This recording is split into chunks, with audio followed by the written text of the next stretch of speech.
चुनाव से पहले जहां पर नेताओं में भारी बगावत हो, रैलियों के अंदर कुर्सियां खाली पड़ी हो, आप ऐसे चुनाव को देख करके क्या कहेंगे? कहीं पर भी चुनाव हो, किसी भी पार्टी की स्थिति अगर हो ऐसी, तो फिर यही कहा जाएगा कि वहां पर उसकी उल्टी गिनती शुरू हो चुकी है। मैं बात कर रहा हूं मध्य प्रदेश की। मध्य प्रदेश के अंदर एक तरफ बीजेपी जिनको लेकर के आई, जिनके भरोसे पर बीजेपी ने सरकार बनाई, फायर ब्रांड चेहरा ज्योतिरादित्य सिंधिया, लगातार एक के बाद एक इनकी सभाओं के अंदर कुर्सियां खाली पड़ी हुई हैं। दूसरा सबसे बड़ा बीजेपी के लिए अब संकट यह है कि बीजेपी की कद्दावर नेता, 6 बार की सांसद, 2 बार की विधायक, मध्य प्रदेश की पूर्व मुख्यमंत्री और केंद्र की सरकार के अंदर 10-11 साल तक दर्जन भर से ज्यादा मंत्रालयों का प्रभार मंत्रालय संभालने वाली उमा भारती अब खुल करके डंका पीट रही है और कह रही है कि कोई मुझे किनारे लगा नहीं सकता, मैं चुनाव लड़ूंगी।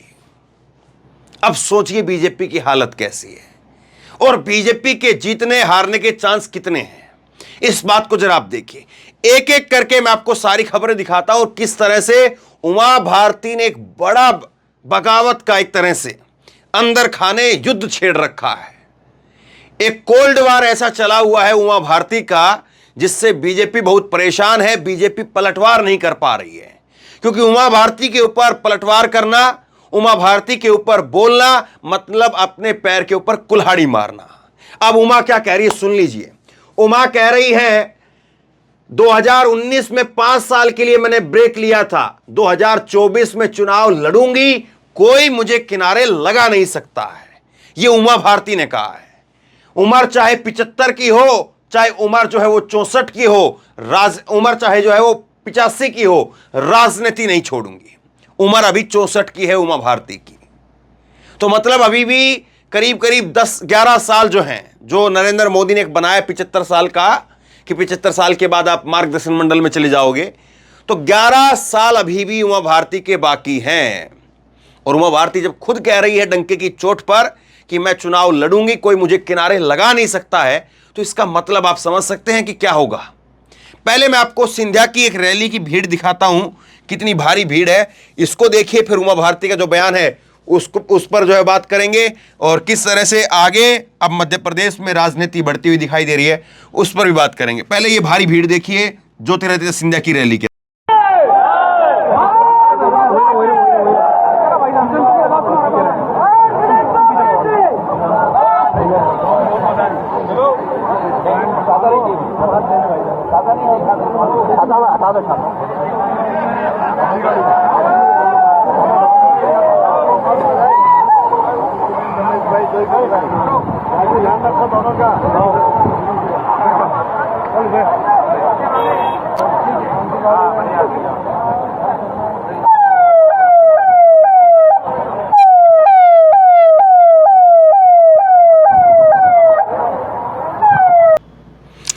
चलिए, महाराज की रैली के अंदर भीड़ आए चाहे ना आए, लेकिन महाराज का पूरा जो है वो रुतबा बरकरार रहना चाहिए। और हूटर लगा हुआ है गाड़ी के अंदर, हूटर सुना ना आपने, ट्यूं ट्यूं ट्यूं ट्यूं।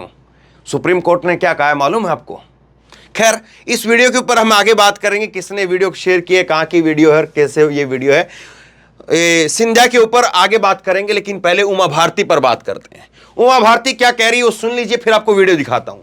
उमा भारती कह रही कि 2024 में चुनाव लड़ूंगी, कोई मुझे किनारे कर नहीं सकता है।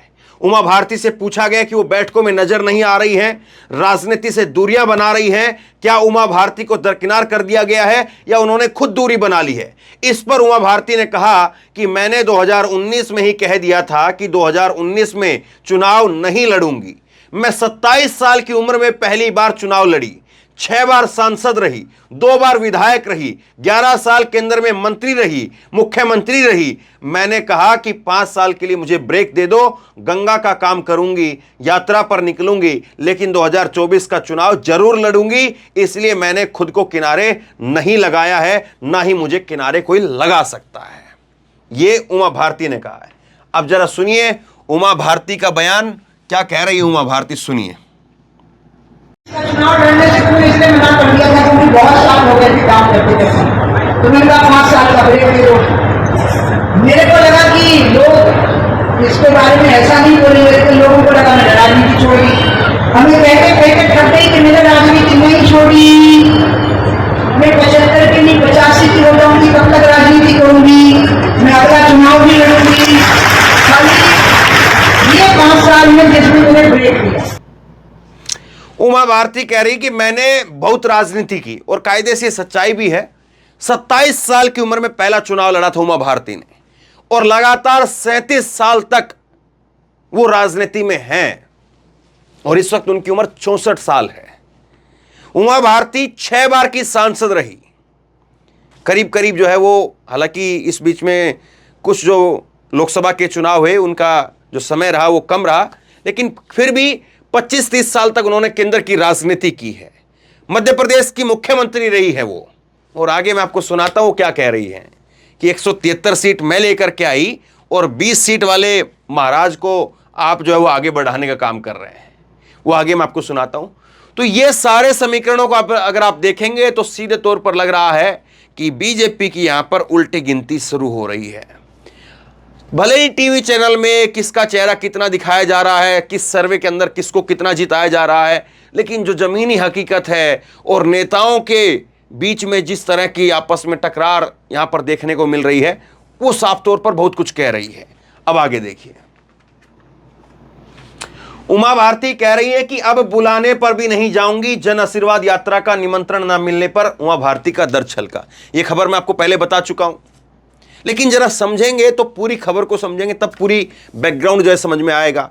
बीजेपी ने अपनी जन आशीर्वाद यात्रा की शुरुआत की, 25 सितंबर को उसका समापन होगा, लेकिन उस जन आशीर्वाद यात्रा की शुरुआत के अंदर भी इनको बुलाया नहीं गया, उमा भारती को नहीं बुलाया गया। और उमा भारती ने कहा कि मेरी ऐसी हालत कर दी आप लोगों ने, अब तो बुलाओगे तो भी नहीं जाऊंगी, ये उमा भारती ने कहा।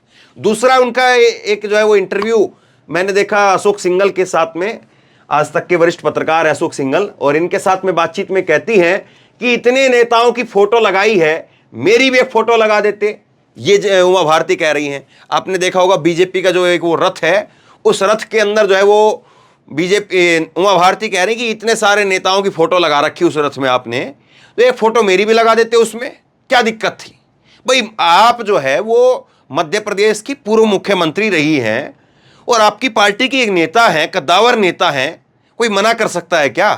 शिवराज सिंह चौहान और नरेंद्र मोदी का क्या कद है? मैं सही कह रहा हूं इस बात को?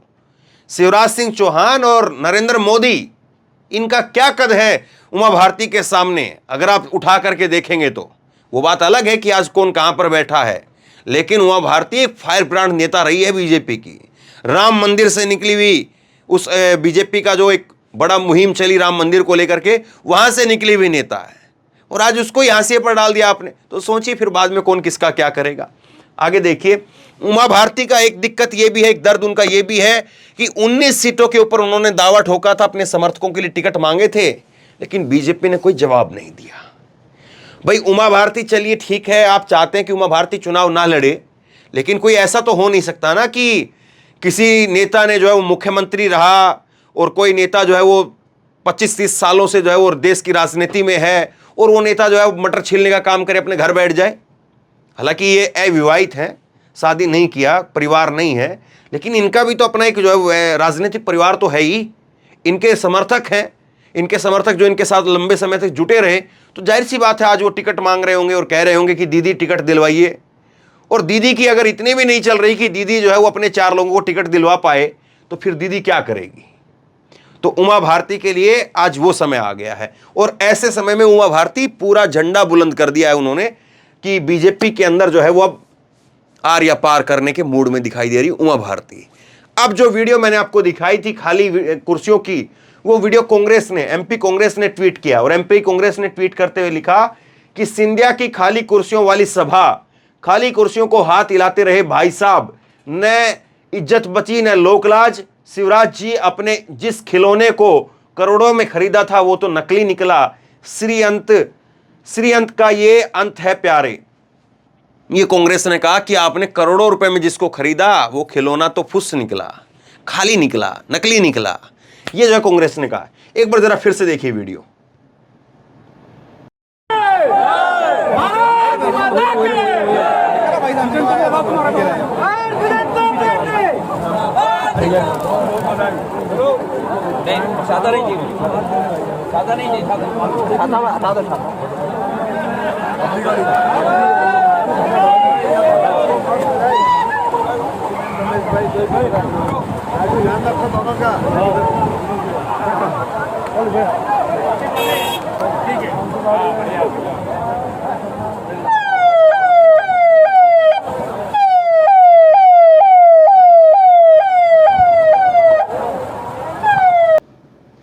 तो ये जो वीडियो है, इस वीडियो को अगर आप गौर से देखेंगे, फिर से देख लीजिए, इस वीडियो के अंदर क्या दिखाई दे रहा है कि यहां पर कुछ कुर्सियां लगी हुई है सामने, और ये जो है वो रैली थी, उसके समापन के बाद में सिंधिया निकल रहे हैं, हल्की हल्की बूंदाबांदी हो रही है। सिंधिया कहते हैं कि छाता मत लगाओ, छाता रहने दो, और उसके बाद सिंधिया निकलते हैं, अपने कुछ समर्थक वहां पर जो बचे हुए हैं उनसे मिलते हुए फिर सिंधिया जो है वो आगे की तरफ बढ़ जाते हैं। अब एक बात जो है वो समझने वाली ये है कि हो सकता है कि यहाँ पर जो है वो रैली थी और रैली खत्म हुई, और रैली के खत्म होने के बाद जो है वो अब चूंकि वहां पर लोग नहीं हैं, इसलिए जो है ये बात का वीडियो किसी ने ले लिया और कांग्रेस जो है इसको गलत तरीके से प्रचारित कर रही है। ये हो सकता है, लेकिन मैं कुछ सवाल आपसे पूछता हूं, आपने कहीं पर कोई रैली देखी है कि नेता निकलने से पहले भीड़ निकल जाए? आपने कहीं ऐसी रैली देखी है कहीं पर कि नेता नहीं निकला है, नेता वहीं खड़ा है, नेता वहीं पर मौजूद है और भीड़ निकल गई? आपने देखा है कहीं पर? अरे और कुछ नहीं, और कुछ नहीं तो कम से कम जो है वो 100-200 लोग जो पार्टी के कट्टर एकदम से कार्यकर्ता होते कहीं पर भी, भाई जिस जगह पर रैली हो रही है तो वहां पर कम से कम जो है वो 1500 तो कार्यकर्ता ही आ जाते हैं ना, कि फला जो है वो कोई ब्लॉक अध्यक्ष है, फला कहीं का अध्यक्ष है, फला कोई नेता है, फला कोई नेता है, फला कोई भावी जो है वो पार्षद का उम्मीदवार है, कोई पार्षद फला रहा है, वो अपने परिवार में 4 लोगों को लेकर के आता है, फोटो खिंचवाने के लिए लेकर के आता है। और यहाँ पर जो है वो कैसी है, हम ये जो है वो इसमें विजुअल देख रहे हैं, तस्वीरें देख रहे हैं कि नेता जो है वो मंच से हाथ हिला रहा है, सामने कुर्सियां खाली पड़ी हुई है और नीचे 50 आदमी भी नहीं है, नीचे जो है वो 50 आदमी भी नहीं है, गिनती के वहां पर 15-20 आदमी दिखाई दे रहे हैं, बाकी जो है सुरक्षाकर्मी वगैरह है।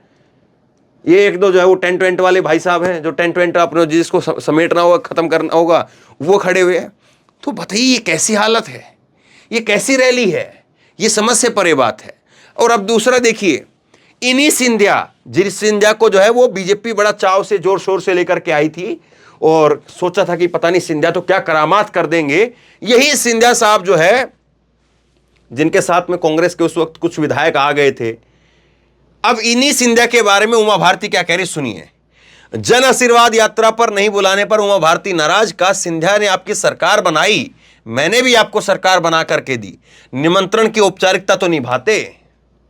आगे सुनिए क्या दर्द फूटा है। सिंधिया के सवाल पर क्या बोली उमा भारती? सिंधिया को लेकर के उमा भारती ने कहा कि मैंने दूसरे दिन से यह बात बोली, मैंने कहा कि ज्योतिरादित्य सिंधिया आए, उनकी वजह से हमारी सरकार बनी, सिंधिया के आने से मुझे बहुत खुशी हुई, मैं तो सोचती थी कि कांग्रेस में वो क्या मैं क्यों थे, मुझे दुख होता है कि, लेकिन हाँ ये ध्यान रखना पड़ता है कि वह मंत्री थे इसलिए मंच पर मौजूद थे, यह ध्यान रखना पड़ेगा कि वह 22 विधायक लेकर के आए थे, मैं 2003 के अंदर 173 विधायक लेकर के आई थी, मुझे पार्टी से निकाल दिया गया और 2008 में सीटें कम हो गई, मैं वापस लौटी तो 165 पर आ गई। जो व्यक्ति आपकी सीटों का इजाफा करने में इतनी बड़ी हैसियत रखता हो, उसको आपने झूठे मुंह भी नहीं बोला, वह ठीक नहीं है। तो उमा भारती का जो दुख है, दर्द है, वो बहुत गहराई से है। और सोचिए उमा भारती अब का ये केवल बोल रही है या करके दिखाएंगी। उमा भारती अलग किस्म की नेता रही। वो बात अलग है कि आप उनकी विचारधारा से सहमत हो ना हो, ये बात अलग है कि राम मंदिर को लेकर के, उनकी भूमिका को लेकर के, और राम मंदिर में जो कुछ हुआ उस रथ यात्रा के दौरान, उस सब को लेकर के एक बहुत लंबी चौड़ी बहस है और उसमें लाख सहमतियां हो सकती हैं और 1 लाख उससे ज़्यादा जो है वो असहमतियां हो सकती हैं। लेकिन उस सब के बावजूद ये भी नहीं भूला जा सकता कि उमा भारती ही वो नेता है जिसने मध्य प्रदेश के अंदर बीजेपी का मजबूती के साथ कमल खिलाया था। 173 सीट लेकर के आई थी उमा भारती, और उनके सामने आज 22 सीट लाने वाले सिंधिया को जो है वो आज तवज्जो दी जा रही है। सिंधिया को मंत्री बना करके वहां पर जो है घुमाया जा रहा है।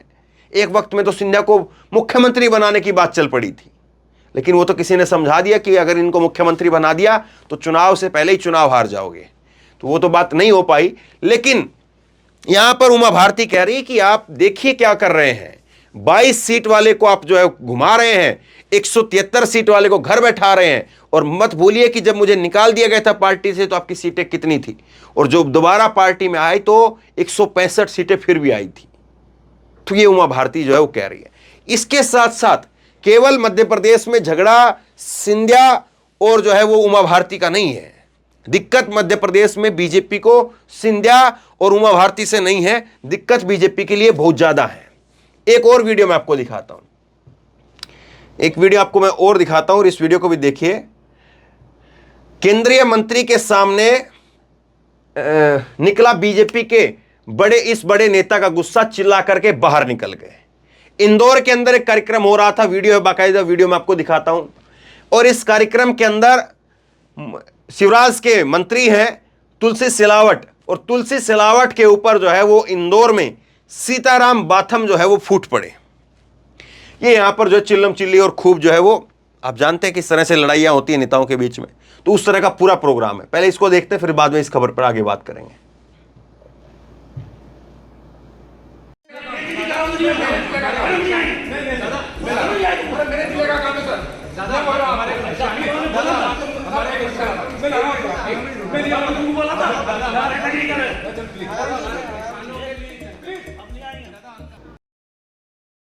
तो ये हालत हो रही है साहब, इस तरह से जो है वो आपस में धक्का मुक्की तहस नहस जो है वो हो रही है। और ये फिर कह रहे हैं कि हम सरकार बनाएंगे। कहां से, कौन सी चीज से, कौन से एंगल से हम ये कह सकते हैं कि संकेत ऐसे लग रहे हैं कि बीजेपी की सरकार बन सकती है। और एक खबर देखिए, एक खबर ये देखिए, पार्टी के पूर्व विधायक ने इस्तीफा दे दिया, संतोष जोशी इनका नाम है, और संतोष जोशी जो है वो अब कह रहे हैं कि मैं निर्दलीय चुनाव लड़ूंगा। और आगर और मालवा के अंदर एक बड़ा जो है झटका बीजेपी को और लगेगा। तो मैं तो कह रहा हूं कि बीजेपी के लिए कहां से ऐसा एंगल है, खबर गिनने लगी है, खबर निकालने लगी, खबर सर्च करने लगी है, मध्य प्रदेश की 50 खबर आपको मिल जाएंगी।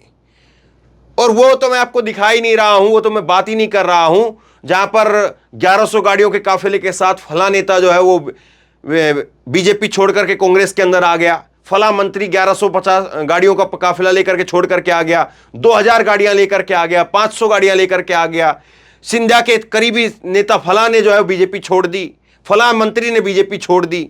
उसकी तो मैं बात ही नहीं कर रहा हूं, वो जो छोड़ करके पहले जा चुके हैं, करीब दर्जन भर से ज्यादा जो है वो बीजेपी के कद्दावर नेता, पूर्व विधायक वो जो है छोड़ करके आ चुके हैं।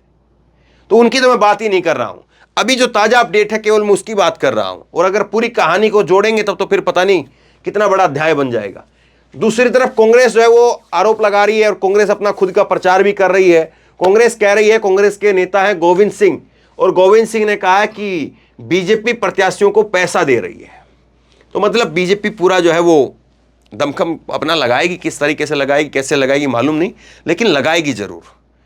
अब दूसरी तरफ कांग्रेस कह रही है, पहले 5 गारंटियां कांग्रेस की थी, अब 11 वचन कह रही कांग्रेस कि हम 11 वचन दे रहे हैं, और ये 11 वचन महिलाओं को 1500 रुपए हर महीने देंगे, 500 रुपए गैस का सिलेंडर देंगे। अब शिवराज सिंह चौहान को 500 रुपए सिलेंडर से इतनी जो है वो दिक्कत हो गई, और शिवराज सिंह चौहान को लग रहा है कि बड़ी दिक्कत हो सकती है, वो 1500 रुपए की 500 रुपए सिलेंडर की बजाय 450 रुपए देने की बात करने लगे हैं। खैर आगे देखिए, ये कह रहे हैं कि 100 यूनिट बिजली जो है वो माफ की जाएगी, 200 यूनिट बिजली हाफ की जाएगी, किसानों का फसल कर्ज माफ होगा, कर्मचारियों की पुरानी पेंशन योजना का लाभ दिया जाएगा, किसानों को 5 हॉर्स पावर बिजली बिल माफ होगा, सिंचाई के पुराने बिल माफ किए जाएंगे, 27% ओबीसी आरक्षण का लाभ दिया जाएगा, 12 घंटे सुनिश्चित सिंचाई बिजली का रास्ता साफ किया जाएगा, जातीय जनगणना दोबारा कराएंगे, और किसानों के आंदोलन के मुकदमे माफ होंगे।